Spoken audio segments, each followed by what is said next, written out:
Patrícia, que prazer ter você aqui, meu bem. Que coisa mais linda, que moça linda. Pessoal, Patrícia é uma médica pediatra que eu quero bater um papo hoje, que vai ser um papo bem informal, falando essencialmente da postura sistêmica, com aplicabilidade na medicina.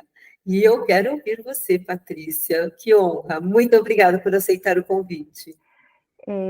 Obrigada, Berê. Uma honra imensa estar aqui junto com você. E vamos falar sobre o pensamento sistêmico, na vida diária, né? Que teorias são muito fáceis, né, Berê? Teorias, quando você estuda, é muito bonito, é muito fácil. Agora, o difícil é você aplicar no seu dia a dia. Exatamente, né, querida? Aham. E nós até, antes de começarmos aqui o nosso bate-papo, no off, estávamos falando da importância da alimentação e quanto que as memórias infantis, as nossas memórias que estão lá no nosso sistema límbico, ainda reverberam na nossa vida, né? Demais, demais. E aí você falava sobre a forma da sua alimentação, o quanto ainda você sente dificuldade de ter esse paladar mais amadurecido, mais adultecido, né? Assim, como a gente estava conversando, Berê, eu não tive mãe, no seguinte sentido, a minha mãe, ela não me maternou. Então, essa coisa, principalmente da mãe latina, né, que é aquela mãezona, aquela mãe que faria tudo pelos filhos, aquela mãe que cuida da alimentação, que cuida do banho, que cuida que fecha a janela para você dormir, você coloca tudo ao contrário. Era o que minha mãe fazia. Se eu estivesse dormindo e ela pudesse fazer todo o barulho do mundo para eu acordar, ela ia fazer. E qual era a razão que você sente hoje desta forma? Eu acho que são muitos fatores, né, Berê? Muitos fatores. Se a gente for entrar no sistêmico, minha mãe não teve pai real, o pai dela morreu quando ela tinha 5 anos de idade, então ela não teve essa figura do pai. Minha mãe, vamos rotular, ela foi filha de uma mãe narcisista, rotulando mesmo.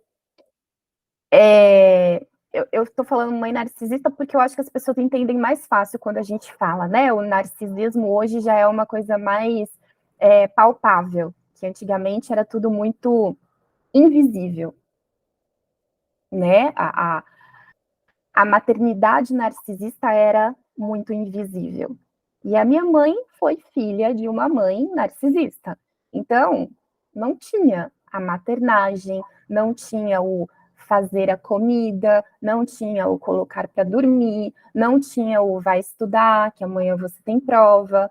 É cada um por si. E que idade, mais ou menos, com qual idade, mais ou menos, você tomou consciência disso? De que a sua mamãe não estava disponível, porque dentro do nosso olhar sistêmico, nós usamos muito a postura do que é uma mãe estar disponível para o seu filho e uma mãe indisponível. Então, uma mamãe que não consegue atender essas necessidades, as quais você mencionou, então já conseguimos depreender que é uma mamãe que tinha muitas questões internas dela e que, de repente, estamos até rotulando como narcisista. No entanto, ela tinha essas questões, ela não sabia resolver essas questões e se tornou indisponível para a sua filhinha. Ela só podia olhar para a vida dela, uma vida contida, uma vida talvez sem a condição de dar nada para você. Porque assim, eu só posso dar para o outro aquilo que eu tenho. E se eu não tenho, eu sou um poço seco, eu não vou dar nada. Então, Berê, aí é uma coisa assim, bem complicada essa questão. É bem complicada, pelo seguinte, a definição do narcisismo é aquela mãe que ela vai eleger um filho de ouro, que ela vai dar tudo. Esse era o meu irmão. E o meu irmão foi cuidado. O meu irmão tinha comida que ele queria todos os dias. O meu irmão, a cama dele estava arrumada todos os dias. Ela não fazia barulho de jeito nenhum se ele estivesse dormindo. Você entende? Como é difícil você falar assim, a mãe só dá aquilo que ela recebeu. E de onde ela tirou para dar para o meu irmão? Então, me permita mais uma intervenção sistêmica. Pelo fato dela não ter tido pai, pelo fato, não sei como foi o relacionamento com o seu pai, o marido dela, né? Mas, de qualquer maneira, nós ainda podemos olhar que ela pode ter elegido, claro, inconscientemente, dentro do pensamento sistêmico, ela pode ter elegido o seu irmão como pai ou como marido. Ela fez umas contratransferências. Sim, isso com certeza. Só que aí, a minha mãe é um compêndio. A minha mãe, assim, a minha mãe é a maior professora que eu tive na minha vida. Sim. A minha mãe é a pessoa que mais me ensinou sobre tudo. Psicanálise, psicologia, teoria sistêmica, doença psiquiátrica real, orgânica. Tudo, é como se tudo que uma pessoa pudesse ter, tivesse nessa mulher. Foi uma grande mulher, com certeza foi uma grande mulher. Então, a minha mãe não teve pai. A minha mãe não teve mãe por indisponibilidade. E a minha mãe, sistemicamente, não teve marido. Foi tão... Meu pai era alcoólatra, extremamente agressivo, nunca foi aquele marido companheiro. Então, a minha mãe era uma pessoa completamente sozinha. Então, com certeza, ela elegeu o meu irmão como pai, como marido. Isso ela fez até o final da vida dela. Aquele homem perfeito, aquela criança perfeita, aquela pessoa de ouro, como você mencionou. Aquela pessoa de ouro, com certeza. Só que, por muito tempo, eu também fui marido dela, fui mãe dela e fui pai dela. Uhum. Sim, com certeza. Entende? Por muito tempo. E eu só fui perceber isso quando eu fiz a minha primeira constelação. Muito bom. E agora, de posse desse conhecimento sistêmico, Patrícia, embora todos esses desafios que você teve que enfrentar, você traz essa descrição maravilhosa de que ela foi essa grande mulher e que mesmo esses desafios, eles foram os seus mestres para você chegar até aqui agora. Olha que linda esse olhar, essa reconfiguração, porque você poderia estar aqui revoltada, indignada, no entanto, você olha para ela com toda essa leveza, com toda essa potência de que trouxe e transformou Patrícia nessa mulher brilhante que você é. Assim, Berê, foi um processo, né? Eu digo que foi um processo que está acontecendo desde 2017, então se coloca aí quase 6 anos acontecendo, 7 anos quase, e nesse processo, assim que eu consegui nomear a minha mãe como narcisista, uma pessoa narcisista, quando a gente fala narcisista, é um real desvio de personalidade, né? A pessoa tem um real desvio de personalidade. E a minha mãe tinha outras questões psiquiátricas aí no meio também. Então, vamos dizer que a minha mãe era uma mãe realmente indisponível, tanto pelas questões dela, sociais, né? Falta de mãe, falta de pai, falta de marido, uma vida difícil, tudo isso, mas ela também tinha as questões orgânicas dela. Doença psiquiátrica mesmo, bipolaridade, várias outras coisas. Só que eu, desde pequenininha, achava tudo muito estranho. Achava essa falta de maternagem da minha mãe muito estranha. Eu percebia que era anormal. Eu percebia que a minha prima tinha isso tudo e eu não tinha. Eu percebia que o meu irmão tinha muito disso e eu não tinha. Eu percebia que as coleguinhas da escola todas tinham mãe falando, vem almoçar, vai tomar banho, já fez a lição da escola, e a minha nunca fazia isso, nunca perguntava sobre isso. Muito pelo contrário, eu ganhava um se vira. Então, no decorrer da minha vida toda, eu fui achando isso esquisito. Só que, como eu, Patrícia, pequena, desde criança, tentava reverter a situação, sendo a melhor criança do mundo. Sendo a salvadora. O que você precisa, mãe? Você precisa de mãe? Vamos lá, vamos ser sua mãe. Eu, inclusive, um dia desses, eu achei uma carta de aniversário que eu escrevi para minha mãe, e eu devia ter, sei lá, uns 7 anos. E na carta está escrito, querida filha. Eu escrevi para minha mãe, querida filha. Lindo! E eu assino como sua mãe. 7 aninhos de idade. 7 anos de idade. Que beleza! Eu assumi como mãe da minha mãe. E aí ficou fora do seu lugar, não é, querida? Aí você vê que a sua vida não anda. Lógico que não anda. Como é que vai andar? Como é que você vai ter espaço para olhar para frente? Olhar para frente é olhar para um relacionamento, é olhar pro dinheiro, olhar para a profissão, olhar para a sua carreira. Como que você vai olhar para frente se você está olhando para trás? Exatamente, exatamente. E aí, quando eu fui percebendo que o que faltava para minha mãe era marido, porque o meu pai, tudo que ela falava, ele não queria, ele não concordava, ele brigava. Então, peraí, vamos fazer as vezes do marido. Então, o que você precisa? De alguém para te acompanhar para passear? Vamos. Precisa de alguém para te acompanhar para viajar? Então, eu era aquela adolescente que estava todo mundo indo viajar, a galera, né? E eu estava indo viajar com a minha mãe, eu e a minha mãe. Uma namorada. Não tinha lugar, né? Você estava indisponível para os seus relacionamentos agora, né? Só que a minha mãe, a dinâmica, porque cada um tem a sua dinâmica. Sim. Cada família tem uma dinâmica muito peculiar. Única, exclusiva. Única, exclusiva. E aí, a dinâmica da minha mãe é que a minha mãe adorou isso tudo. Ela não sabia fazer diferente. O que você acha? Ela não sabia. Aí estava um lugar quentinho e confortável. Sim, é mais ou menos isso. Ela adorou eu estar disponível o tempo inteiro para ela.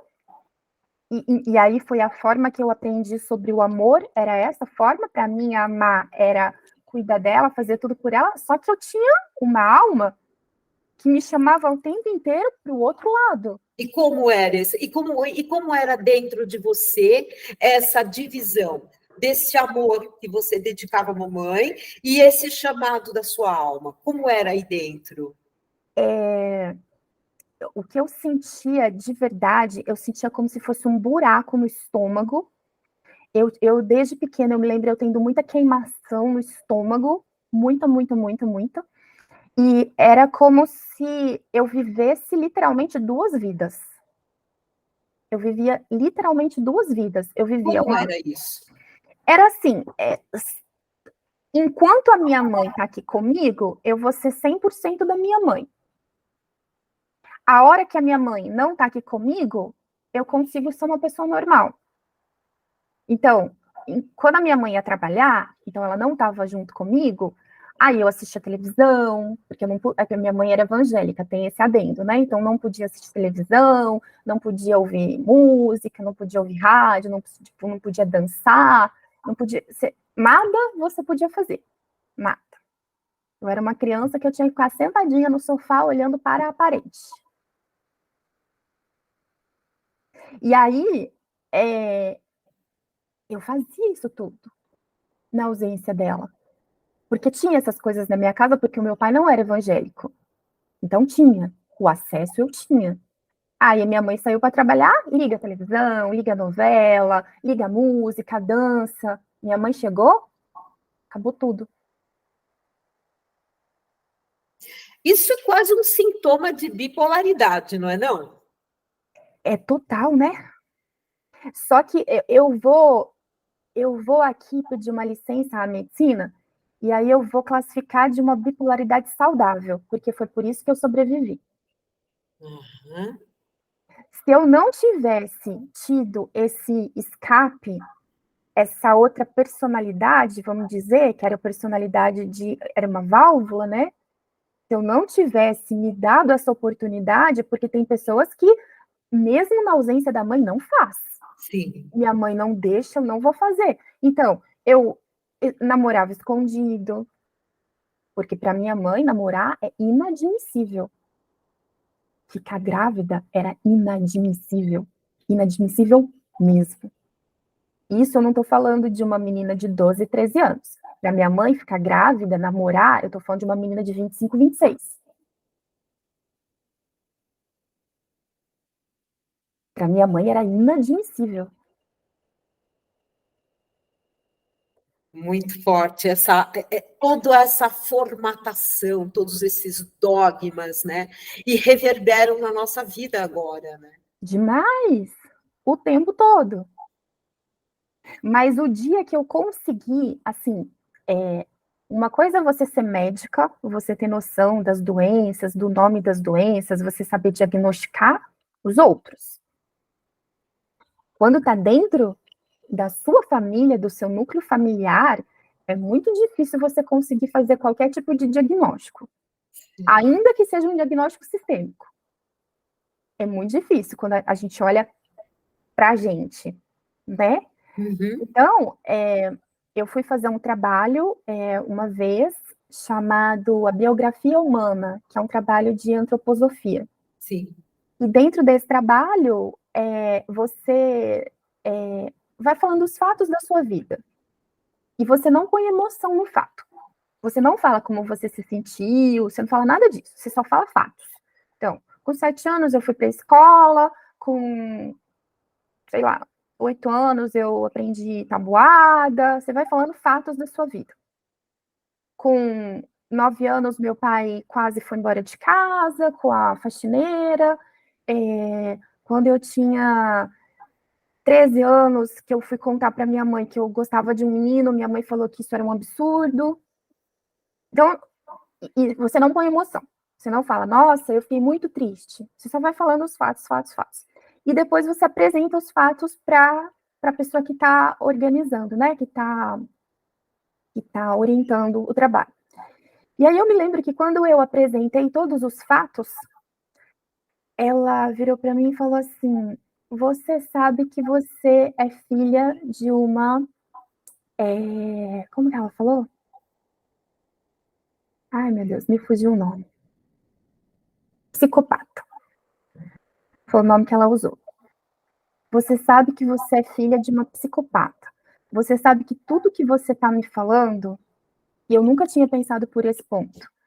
Você sabe que tudo que você está me falando são características de uma psicopatia. Não estou falando dos psicopatas que vai sair matando os outros, não é isso, mas traços de psicopatia.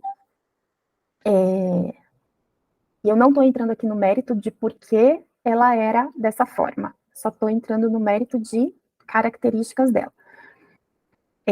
E aí ela falou assim para mim: você veio nessa vida para aprender a amar, ainda que seja um psicopata. Sim. Essa é a sua grande missão. A missão interna, né, da gente. Essa é a sua grande missão. E quando eu fui fazer um exercício da formação de constelação, a gente assistia um filme de uma pessoa muito parecida comigo, que era um menino, que ele não tinha amor nenhum do pai, da mãe, da família, aquela família super disfuncional. E o pai já tinha programado a carreira desse menino, o que ele ia fazer de faculdade e tal.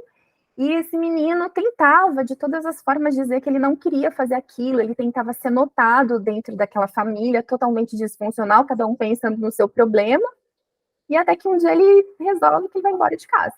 Ele fala pro pai, eu tô indo embora, cuidar da minha vida, cuidar do meu sonho. E quando ele fala pro pai que tá indo embora, aí ele percebe, né? Como assim? Como tá indo embora?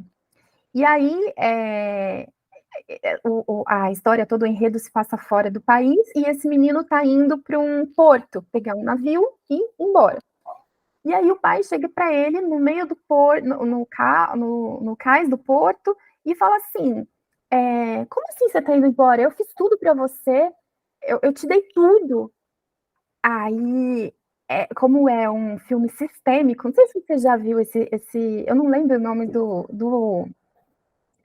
de quem escreve esse filme, mas ele é muito legal, porque no momento do filme, ele entra e ele começa a falar as falas sistêmicas. E aí ele começava a falar as falas sistêmicas, e aí tem uma hora que o menino percebe, foi a sua falta de amor que me ensinou o que é o amor. Sim. É a dualidade, né? Sim. Quando você tem a falta daquilo, você percebe o tamanho da importância daquilo. Sim. Nossa, Patrícia, que lindo! E com isso você aprendeu o que é efetivamente amor e, de repente, se tornou uma pediatra para dar amor incondicional a tantas famílias, tantas crianças em estado de vulnerabilidade física, emocional, e que maravilha você poder fazer tudo isso. Conta um pouquinho como é que foi chegar agora, depois dessa trajetória tão forte, tão exigente, para que se tornasse numa personalidade fantástica. Conta um pouquinho disso para a gente. Eu, na verdade, desde pequenininha, nunca falei que eu queria ser médica. É uma coisa muito louca, né? Até nesses trabalhos que você faz, que foi um retiro que eu fiz tem alguns anos, e aí você tinha que escrever no papel tudo que você queria ser, né? Quando crescer, tudo que você... Não é tudo que você queria ser, mas tudo que você gostava de fazer, né? O que você gosta de fazer? E aí eu lembro que no papel eu escrevi que eu gostava de ser atriz, gostava de interpretar, e que eu queria ensinar as pessoas a passar roupa, como criança. E eu realmente, porque a minha mãe, entre várias coisas, ela me fazia fazer todo o trabalho de casa, né? O trabalho de todo dia mesmo, né? De arrumar a casa, limpar a casa, tudo isso eu tinha que fazer. E aí, eu lembro que eu ensinava as pessoas a passar roupa. Eu ficava passando a roupa e como se tivesse uma câmera na minha frente, eu ensinando as pessoas a passar roupa. E uma outra coisa que eu fazia muito era ensinar as plantas tudo que eu aprendia na escola. Então, aprendi alguma coisa, vou ter prova amanhã, tenho que estudar, eu ensinava para as plantas, dava prova para as plantas. Minha mãe tinha muita planta, minha mãe tinha um jardim enorme. Eu dava uma folha para cada planta, aplicava a prova, depois eu recolhia as provas. Sempre fiz isso. E nunca falei que eu queria ser médica. E aí, quando eu cheguei no final hoje é ensino médio, ensino fundamental, na minha época era o colegial. Quando eu cheguei no começo do colegial, aí você tinha que começar a definir sua profissão. Sim. E aí eu falei várias profissões para minha mãe que eu queria fazer. Eu quero ser arquiteta, eu quero fazer publicidade, eu quero... E nada... Não, isso não. Não, arquiteto vai morrer de fome. Aí eu lembro que eu falei, eu vou ser veterinária, eu gostava muito de bicho, gosto muito de bicho. Não, imagina, veterinária nesse país, não. E aí, eu falei assim, e eu ouvia sempre a minha mãe falando, fulano passou em medicina, ciclano passou em medicina, olha, eles estão indo comemorar porque a filha do não sei quem foi fazer medicina. Eu falei assim, acho que eu vou fazer medicina. Aí eu falei isso pra minha mãe. Eu acho que eu vou fazer medicina. Ai, que bom! Isso, medicina sim. Medicina é maravilhoso, pode fazer, vou te ajudar. E aí, eu entrei nessa história de medicina para agradar minha mãe. Você sabia disso, Perê? Pelo fato de você estar contando, eu pressuponho que sim. Eu não sabia, você não tinha verbalizado, mas era um caminho óbvio, né? Que você, com fidelidades, você iria ser fiel ao que ela queria. Ao que ela queria, totalmente ao que ela queria. E aí, a gente não tinha dinheiro, né? Minha mãe era professora, meu pai era técnico em eletrônica, ninguém tinha dinheiro para pagar uma faculdade. Só que eu falava assim, não, eu preciso passar nessa faculdade, tem que ser pública, porque a minha mãe não tem dinheiro para pagar. Só que, em momento nenhum, conscientemente, eu percebi que eu estava fazendo isso por ela. Em momento nenhum. Não percebe? Não, eu não percebi. Para mim, eu estava indo no que a minha alma me chamava. É o que eu quero fazer. E aí, meu pai tinha perdido o emprego, então ele não podia mais pagar a escola particular. Eu estudava num colégio de freiras, eu fui lá, pedi para a freira uma bolsa, falei assim, o que eu preciso para ganhar uma bolsa aqui, porque senão eu vou ter que ir para a escola pública. Aí a freira falou, você precisa tirar 8 em todas as matérias. Eu falei, tá bom, então eu vou tirar 8 em todas as matérias. E foi isso que eu fiz. Aí não tinha dinheiro para pagar o cursinho, fui lá, prestei aquelas concurso de bolsa, estudei, ganhei a bolsa. Então eu fiz cursinho com bolsa. E a minha mãe me apoiava. Aí eu ganhei a minha mãe. Aí eu tinha a minha mãe do meu lado. Minha mãe até fazia comida para mim. Olha, a gente falando da comida, porque minha filha está saindo da escola para ir para o cursinho, porque ela vai prestar medicina. Então, e você se sentiu amada nesse momento? Muito, muito. Minha mãe me ama. Então eu fui com toda a força, com toda a energia que você imagina, eu fui nesse caminho. Só que o que aconteceu foi que eu gostei. Quando eu caí na faculdade de medicina, eu fiz uma faculdade de medicina que ela é como tudo na minha vida me chama para o não tradicional, era uma faculdade de medicina não tradicional. Era um método canadense, que é o PBL, medicina baseada em problemas, e eles falam muito do biopsicossocial, desde o começo. Maravilha! Você começa a faculdade, você não começa tendo anatomia, fisiologia, histologia. Primeiro ano da faculdade, primeira semana, eu estava dentro do hospital, tirando história com o paciente. Olha que diferente, que maravilha, Patrícia. É muito diferente. Hoje, a grande maioria só olha para a forma galênica da medicina, diferente daquela medicina de Hipócrates, onde era integral, e hoje Galeno nos ensina as especialidades, e aí divorciando-se desse sistema, que é composto de N sistemas. Uau, que máximo! Aí para você ver como, apesar de ter obstáculos na vida da gente, a alma da gente vai puxando a gente para os lugares certos, né? Sim. Sempre vai puxando. E aí eu fui parar nessa faculdade. Então, eu amei a faculdade desde o começo, porque para mim estudar a medicina em si, para mim sempre foi maravilhoso, porque eu adorava estudar tudo. Se eu tivesse ido fazer arquitetura, eu ia ter amado também, porque eu sempre gostei muito do estudar, do aprender e de depois ensinar. Tanto que eu ensinava minhas plantas, né? Não interessa para mim quem eu estava ensinando, eu estava ensinando. E eu adorava fazer isso. E aí eu caí numa faculdade que eu adorei a faculdade. Muito bom.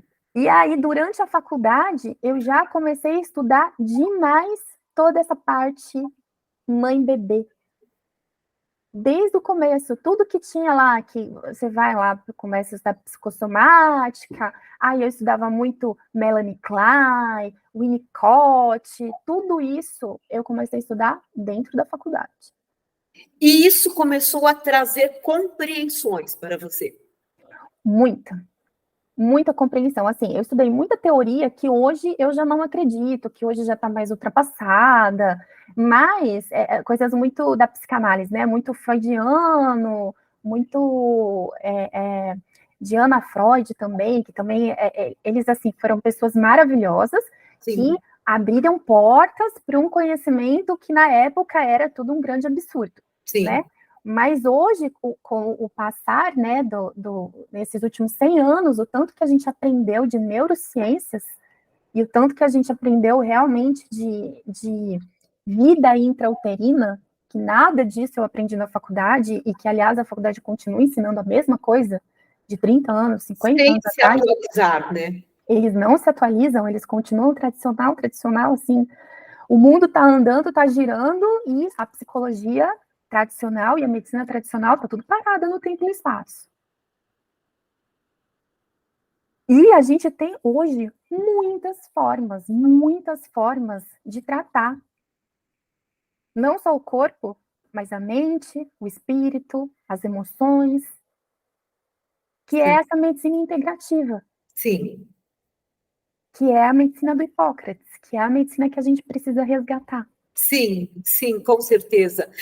É incrível, e trazendo isso, esse olhar e essa nova forma que você aborda, como você tem aplicado, além de toda a teoria de Hipócrates, além da medicina integrativa, de que maneira que você vê a aplicabilidade do conhecimento sistêmico para a busca da cura das pessoas, não só de uma cura física, porque nós sabemos que as doenças, elas são sintomas, né, de todo um estado interno, de toda a questão da mente, da alma, do espírito, e que isso também irá contribuir para que nós tenhamos uma vida mais saudável, mais leve, mais fluida. Como é essa aplicabilidade, querida? Pela Organização Mundial da Saúde, eles já incluíram na definição de saúde a espiritualidade. Sim. Isso já está na definição. Então, é o bem-estar integral, corpo, mente, espírito. E a gente vem de uma medicina que ela secciona. Sim. Ela só olha para o físico. E compartilhado, né? Tudo é só um fígado, é só um coração, é só um estômago, é só uma perna, é só um pé, é só um dedo. Exatamente. Então, a minha visão, ela é assim, Berê. Eu nunca fui extremista para nada. Eu sempre fui no caminho do meio. Uhum. Então, eu não nego a medicina e acho que não vou negar jamais. Por quê?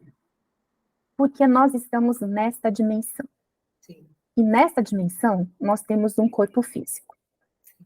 E se nós temos um corpo físico, a medicina está aí para ajudar a gente a lidar com as doenças do corpo físico. Então, eu não sou negacionista de falar, não, só cuidando da alma, só cuidando do seu espírito, só cuidando das emoções, tudo vai resolver. Não. Se você já chegou numa fase em que a sua alma estava tão adoecida que você materializou isso numa doença no seu corpo físico, você vai precisar de um bom médico. Uhum. Tradicional, que vai fazer cirurgia, que vai precisar de remédio, etc. Só que não é esta pessoa, não é este médico que vai curar o seu corpo. Ele pode, numa urgência, ele vai lá e tenta resolver aquele problema que pode piorar e se tornar irreversível. Muitas vezes é irreversível. Mas, se você tiver a expansão de consciência de que por que eu fiquei doente? Por que eu tive aqui? Por que eu tô com câncer? O que aconteceu para eu chegar nesse ponto? Para eu materializar uma dor de alma no meu corpo físico num formato de um câncer? ou no formato de uma pressão alta, no formato de um AVC, no formato de um infarto, ou no formato de uma ansiedade, de uma síndrome do pânico, do que você quiser perguntar. Então, aí chegamos num ponto também bastante sensível. Você, como pediatra, e aquele bebê que nasce e, de repente, já está numa situação tão sensibilizada. Nós temos a consciência de que o espírito é maior, ele já teve outras vidas, ele é antigo, ele não é somente esse corpo, mas e agora? Olhando neste corpinho, neste bebê, por exemplo, ou numa criança, ou num adolescente, enfim, nas várias etapas do desenvolvimento da pessoa. Como você vê isso? Assim, Berê, até pouco tempo atrás, as pessoas consideravam as doenças lá na vida adulta, né?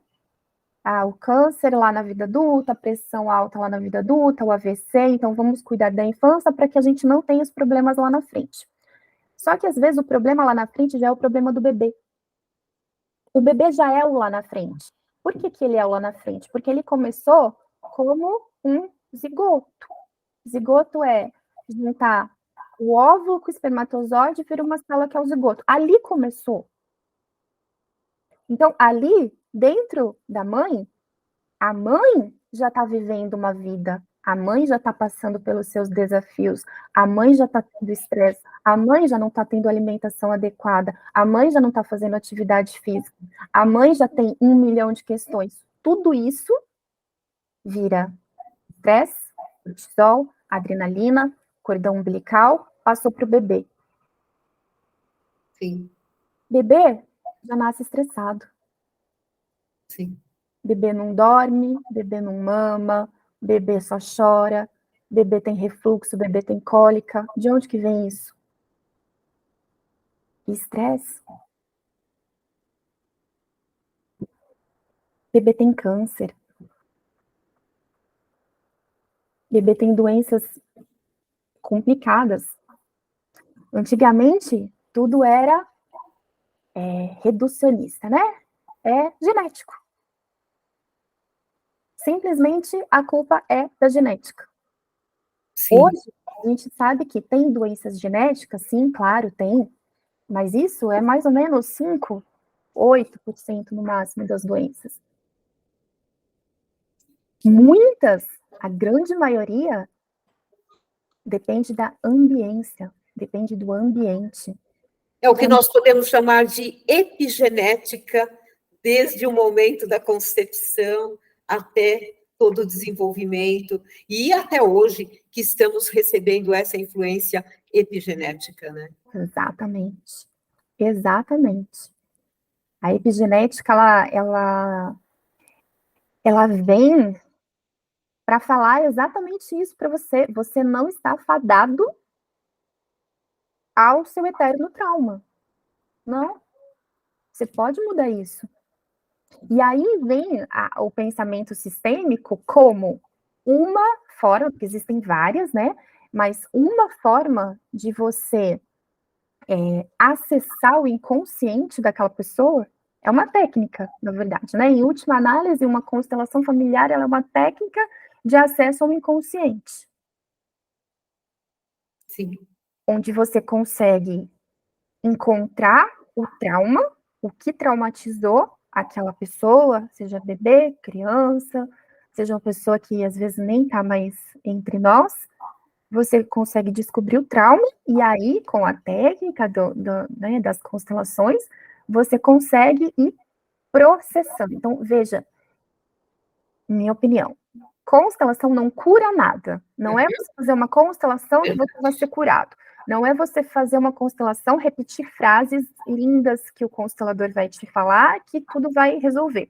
Uhum. Por isso, inclusive, que tem tanta gente falando mal de constelação. Sim, sim. Né? Por muito constelador, consteladores mal formados, que não têm essa real visão sistêmica. Porque Sim. em momento nenhum a visão sistêmica te promete cura de nada. Exatamente. Mas ela te propõe um caminho para você viver melhor. E aí, eu até tomo agora a liberdade para dizer o seguinte: eu tenho o curso de postura sistêmica, que eu digo que é uma forma de você obter as ferramentas necessárias para decodificar e se preparar para esse novo caminhar, porque você agora já tem uma visão diferente, né? É como se trocasse as lentes do óculos e agora você vai aprender a caminhar. E por isso, fazer uma constelação e não ter esse aporte do depois e até do dia a dia, para que você tenha um novo caminhar, não vai dar certo. Aí podemos até falar como Einstein nos ensina. Como que você quer ter um resultado diferente se você continuar praticando as mesmas atitudes, os mesmos atos? Não vai ser diferente, né? Então, obrigada por você trazer essa visão, porque para mim ela é imprescindível. Exatamente, exato. Assim, o meu trabalho também vai muito nessa linha, não só de você fazer uma constelação, uma análise sistêmica, qualquer intervenção pontual, é um processo. Sim.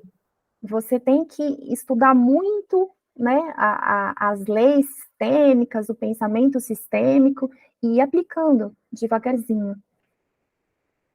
E também eu acho de extrema importância recorrermos, sem sombra de dúvida, à psicologia, à psicanálise, né? As análises transacionais, a Gestalt e todas as outras ferramentas que estão disponíveis dentro dessa transdisciplinaridade para a busca de uma vida saudável, né? Exatamente, é o que eu costumo falar assim, não é o ou, é o e. Eu não vou fazer isso ou isso. Eu estou na dúvida. Será que eu vou na constelação ou será que eu faço um EMDR, que é uma outra técnica de solução de trauma? Faça as duas. Sim. Vá nas duas. Principalmente porque, às vezes, uma é complementar a outra. Com certeza. Então, sempre é o e. Faz uma e a outra. E constelações são várias que você vai fazer no decorrer da sua vida. Não é uma constelação que vai resolver toda a sua... Eu costumo brincar assim, eu tenho 44 anos, eu demorei 44 anos para ter um trauma, eu não vou querer resolver ele numa sessão. Exatamente, né? Mas que maravilha, querida! E como está a medicina olhando para essa nova postura? Embora você tenha dito inicialmente que as universidades ainda se mantêm no mesmo padrão de 30 anos atrás, e eu até traço aqui um paralelo, dizendo que no direito a mesma coisa, né? Mas já existem outras pessoas, outros profissionais que, pelo menos após a faculdade, vêm se preparar para ter essa nova postura diante desse novo olhar. E a medicina? Você tem encontrado pessoas diferenciadas? Olha, Berê, é muito difícil. É muito difícil você encontrar. De vez em quando você encontra, mas, no geral, são pessoas muito mais entusiastas do que verdadeiramente as pessoas que estão estudando essas atualizações, vamos dizer assim. Tanto que tudo que eu faço de atualização nesse sentido são cursos Estados Unidos e Europa. É muito difícil você conseguir, assim, aqui no Brasil, algo que fale assim, que fale de uma maneira... Deixa eu tentar achar as palavras certas para falar isso, porque isso é um assunto muito delicado. Às vezes a pessoa, ela vai e faz um curso aí de uma terapia holística, integrativa, complementar, e aí ela nega a medicina. Ela acha que é só aquilo que ela aprendeu nesse curso que ela pode aplicar e que o resto você tem que esquecer. Vou te dar um exemplo prático. Uma mãe muito naturalista, ela gosta de dar floral para o filho, homeopatia, ótimo, acho maravilhoso, acupuntura, maravilhoso, né? Você está equilibrando os seus corpos.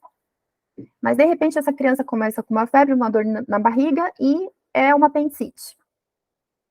Não adianta, você está num corpo físico que desenvolveu uma apendicite. Não vá ficar enrolando para procurar um médico. Sim. Ah, mas eu sou naturalista, tá? Mas você está neste planeta, nesta dimensão. Sim. Não queira ser Buda agora. Você não vai ser. Uhum. Então, eu acho que a gente precisa tomar muito, muito cuidado com quem você ouve, porque tem um monte de gente aí que está se posicionando, que tem milhares de seguidores no Instagram, milhares de cursos, e assim, tem muita bobagem sendo falada. Sim, com certeza. Muita bobagem perigosa sendo falada. Então, é o E, de novo. É o E. Eu tô com Exatamente. câncer, eu preciso fazer uma quimioterapia? Conversa com o seu corpo, esse remédio vai ajudar a gente. Tem efeito colateral? Sim, tem. Mas neste momento é o que vai salvar a minha vida. Mas não deixe de fazer toda a medicina complementar. Sim, com certeza. Não, é imprescindível isso. Agora, um outro ponto que eu gostaria de ouvir de você, assim como nós, eu, advogada, né, os profissionais do direito estão profundamente estressados, extremamente sofrendo, e nós sabemos que os médicos estão também num estado emocional, psíquico, espiritual bastante desafiador. Como está? Como você vê isso? Olha, eu acho que não tem uma pessoa que eu não converse, dos meus colegas do dia a dia, que não fala como que a gente faz para largar a medicina. E qual a razão? É unânime. Você passa por muitos lugares. Você passa pelo lugar da sobrecarga de trabalho, você passa pelo lugar do peso que é o trabalho em UTI pediátrica, então é um lugar extremamente pesado, né? Você passa pela falta de respeito, você não é respeitado, tanto dentro do hospital, pelos próprios outros colegas, outras profissões, às vezes pelos próprios acompanhantes dos pacientes, então passa muito pela falta de respeito. E a sobrecarga, ela vem o âmbito é muito maior, né, mas é aquele âmbito econômico também, porque no decorrer desses últimos 10, 15 anos, a gente teve uma piora na economia absurda e o salário do médico não acompanhou. Só que o médico, ele continua tentando manter um padrão de vida que cada vez mais ele precisa trabalhar muito mais para manter esse padrão. Só que as pessoas, elas preferem adoecer para manter aquele padrão do que ela falar, eu não consigo mais atingir esse padrão, eu vou ter que diminuir. Então as pessoas continuam cada vez mais comendo mal, dormindo mal, trabalhando demais, não tem tempo para si, não tem tempo para a família, e aí cai naquilo que a gente já conhece: estresse, ansiedade, cortisol e todas as doenças que decorrem disso. O médico, ele tem uma expectativa de vida de 10 anos a menos que a população, e a médica de 20 anos, a mulher. Então, se você colocar aí que a expectativa de vida do brasileiro, acho que é 70, 72 anos mais ou menos, da médica são 52. Meu Deus. E você consegue vislumbrar alguma forma de botarmos uma cunha nessa bola de neve? Olha, Berê, a minha opinião, ela é assim: alguém tem que fazer esse serviço difícil. Alguém tem que estar de plantão de madrugada. Isso é real. Alguém vai ter que fazer esse serviço pelo bem das nossas crianças, porque as crianças, elas vão ficar doentes, não tem jeito. A gente ainda está muito aquém da medicina preventiva, da medicina em que as crianças não vão adoecer tão fácil, então a gente ainda está muito longe disso. Então, o que eu sugeriria, né, é que isso fosse feito por pessoas mais jovens, Só que os mais jovens não querem.